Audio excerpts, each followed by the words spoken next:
Always welcome साथियों। Digital class हमेशा आपके साथ। इंजीनियर हो, अपनी रेफ्रिजरेशन एंड एयर कंडीशनिंग की सीरीज चल रही है। जो भी कंटेंट अब तक आपने पढ़ा है और आगे इस वीडियो में पढ़ने वाले हैं, सारे नोट्स आपको पीडीएफ फॉर्मेट में अवेलेबल हैं। जिस तरह से जनरल नॉलेज की सीरीज, मैकेनिकल इंजीनियरिंग की सीरीज कंप्लीट है, इन नोट्सों का इस्तेमाल आप GATE, BTech, AMI, state, RRB, SSC, JE, AE के एग्जामिनेशन के लिए कर सकते हैं। अब तक हम स्टडी कर चुके हैं साथियों। आपने सिंपल वेपर कंप्रेशन साइकिल देखा था, एयर कंडीशनिंग करते आ रहे थे, किस प्रकार से हम रेफ्रिजरेशन या शीतलन लेते आ रहे हैं वो उसको अपडेट कर दिया था। उसके बाद आपने देखा था वेपर के बाद एयर कंडीशनिंग, गैस रेफ्रिजरेशन इस्तेमाल कर लिया था। लेकिन अब उनके बारे में या उनकी तरफ चलते हैं जहाँ पर लाइट की सुविधा कम है, जो आपको वर्क इनपुट ज़्यादा नहीं दे पाएंगे, या फिर जिनके पास अवेलेबल चीज़ हैं जो हीट दे सकती है, ऊष्मा दे सकती है। क्या ऊष्मा लेकर भी हम रेफ्रिजरेशन इफेक्ट प्राप्त कर सकते हैं? उन गली मोहल्लों में चलते हैं जहाँ पर ईंधन की व्यवस्था है या हीट की व्यवस्था है, लेकिन लाइट की इतनी व्यवस्था नहीं है। तो वहाँ पर कौन सा एयर कंडीशनिंग इस्तेमाल होता है? रेफ्रिजरेशन सिस्टम कौन सा इस्तेमाल होगा? Vapour absorption refrigeration system. यहाँ आप देख सकते हैं, इसको तिरछा कर कर लिखा हुआ है। अब इसको फुल स्क्रीन पर लाने के लिए फिर से रोटेट कर कर इस्तेमाल किया गया ये डायग्राम है। वेपर एब्जॉर्प्शन रेफ्रिजरेशन साइकिल, इसको शॉर्ट में यहाँ पर लिख दिया गया है। अब इसका इस्तेमाल किस प्रकार से करते हैं, इसमें कौन कौन सी डिवाइस होती हैं? शुरुआत करते हैं साथियों। रेफ्रिजरेशन जहाँ आप लेना चाहते हैं, जहाँ रेफ्रिजरेशन इफेक्ट आप प्राप्त करना चाहते हैं, उसको आप कनेक्ट करते हैं साथियों। टच में लेकर आते हैं इवेपोरेटर के, जिसमें से इस प्रकार से एयर वेयर आती जाती रहती है, तो उससे आपको ठंडी वायु प्राप्त होती है, शीतलन प्राप्त होता रहता है। अब इस इवेपोरेटर को कनेक्ट किया जाता है यहाँ पर। बैक जाया जाए तो एक्सपेंशन वाल होता है, कंडेंसर, ये सेम होते हैं, लेकिन इसमें न्यू ऐड किया जाता है। इस प्रकार से आप पाएंगे एब्जॉर्बर। एब्जॉर्बर को कनेक्ट किया जाता है पंप से। पंप के बाद ये लाइन जाती है साथियों, सप्लाई लाइन यहाँ से जाएगी, पंप से हाई प्रेशर पहुँचा देगा रेफ्रिजरेंट को जनरेटर में। जनरेटर और एनालाइजर, यहाँ पर एनालाइजर है, ऊपर ये जनरेटर है, ये कनेक्ट है साथियों। अब इसमें रीजनरेटिव हीट एक्सचेंजर का इस्तेमाल किया जा रहा है। यहाँ से जो जाएगा रेफ्रिजरेंट, उसका टेम्परेचर, और इधर जो आ रहा है, इन दोनों में टेम्परेचर डिफरेंस होता है, इसलिए हीट का आदान प्रदान करते रहते हैं।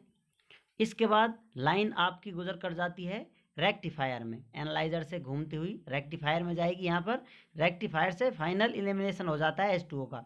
या रेफ्रिजरेंट क्या इस्तेमाल करते हैं हम? अमोनिया और वेपर। इसमें वेपर इस्तेमाल करते हैं वाटर की साथियों। इसमें शीतलन के लिए पानी का इस्तेमाल किया जाता है। NH3 और H2O होता है। ये रेफ्रिजरेंट घूमता रहता है इसकी रगों में। अब रेक्टिफायर के बाद कंडेंसर में आता है। प्योर वेपर होता है यहाँ पर अमोनिया का, कंडेंसर में यहाँ हीट रिजेक्ट हो जाती है, फिर एक्सपेंशन वाल्व होता है। अब समझ लीजिए आप, एवेपोरेटर में यहाँ पर वेपर बनने लग जाएगी अमोनिया की, प्योर वेपर। यहाँ से आप समझ लीजिए रेफ्रिजरेशन स्टार्ट हो गया। प्रक्रिया समझने के लिए स्टडी कर रहे हैं। प्योर वेपर यहाँ से आपको प्राप्त हो रही है एब्जॉर्बर के लिए। एब्जॉर्बर में क्या है साथियों? अमोनिया आ रही है यहाँ पर। इन पर बारिश की तरह बहुत महीन बूंदें जल की बरसाई जाती हैं, या कहा जाए वाटर स्प्रे किया जाता है इसके अंदर। तो क्या होता है साथियों, यहाँ पर फेज चेंज होता है।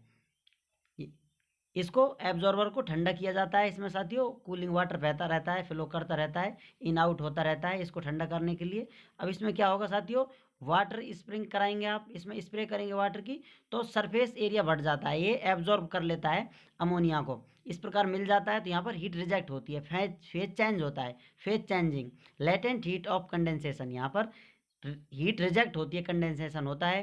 पहले वेपर था, अब यहाँ पर लिक्विड बन गया है, तो हीट रिजेक्ट कर दी गई है।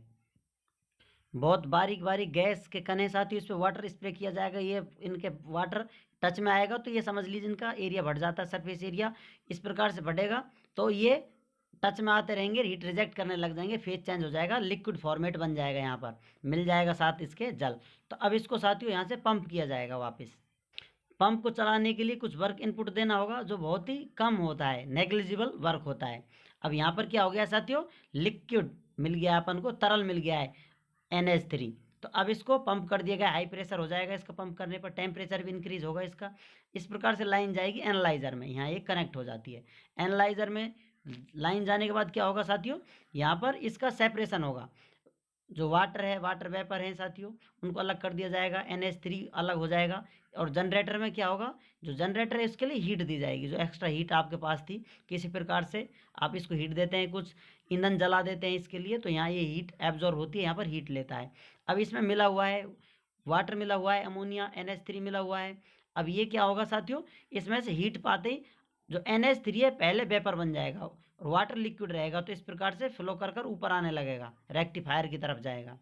लेकिन कंप्लीट ऐसा तो है नहीं, सिर्फ NH3 जाएगी, कुछ मात्रा हो सकती है इसमें से वेपर वाटर भी चला जाए साथ में, तो उसको कंप्लीट रिजेक्ट करने के लिए रेक्टिफायर का इस्तेमाल किया जाता है। फाइनल एलिमिनेशन के लिए H2 को बिल्कुल अलग कर दिया जाता है, जो जनरेटर में वापस आ जाता है। अब इसमें क्या होगा साथियों, प्योर वेपर NH3 यहाँ पर इस्तेमाल किया जा रहा है, जो कंडेंसर में जा रहा है।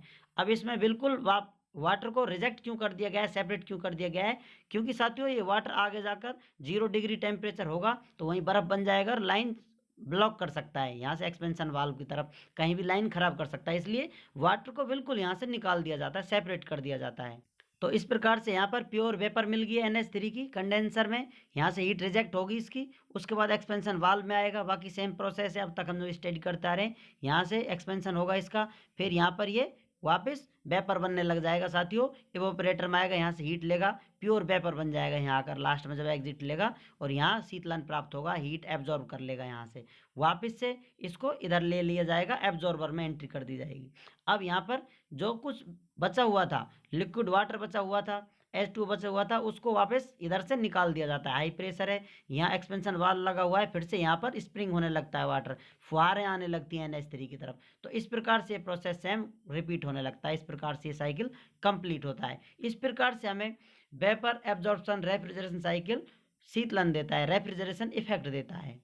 अब इस साइकिल में आप देख सकते हैं दो जगह हीट, यहाँ पर आपको हीट रिजेक्ट हो रही है और एक कंडेंसर पर रिजेक्ट हो रही है। जनरेटर में हीट एब्जॉर्ब हो रही है, हीट दी जा रही है, और इस प्रकार इवेपोरेटर को हीट दी जा रही है। अपनी स्टडी स्टाइल में साथियों ये विशेष प्रॉफिटेबल, टाइम प्रॉफिटेबल अपना टेक्निक है, जिसमें टाइम बहुत सेव हो जाता है। इस डायग्राम को बनाने में, लिखने में, समझाने में बहुत टाइम लगता है, लेकिन यहाँ सिर्फ 7 मिनट में कंप्लीट आपने एब्जॉर्प्शन रेफ्रिजरेशन सिस्टम जान लिया है। नीचे लाइन लिखी हुई है, heat is absorb in generator and evaporator, जैसा आपको बताया था साथियों। यहाँ पर दो जगह जनरेटर और इवेपोरेटर में हीट एब्जॉर्ब हो रही है, heat rejected in absorber and condenser, दो जगह रिजेक्ट हो रही है, दो जगह एब्जॉर्ब की जा रही है। इस प्रकार से अपना vapour absorption refrigeration cycle complete होता है। उम्मीद करते हैं विद्वानों वीडियो में दी गई जानकारी आपको अच्छे से समझ में आई होगी, सीरीज आप एंजॉय कर रहे होंगे। जो भी कुछ कन्फ्यूजन आपका रह जाता है आप हमसे कमेंट कर पूछ सकते हैं साथियों।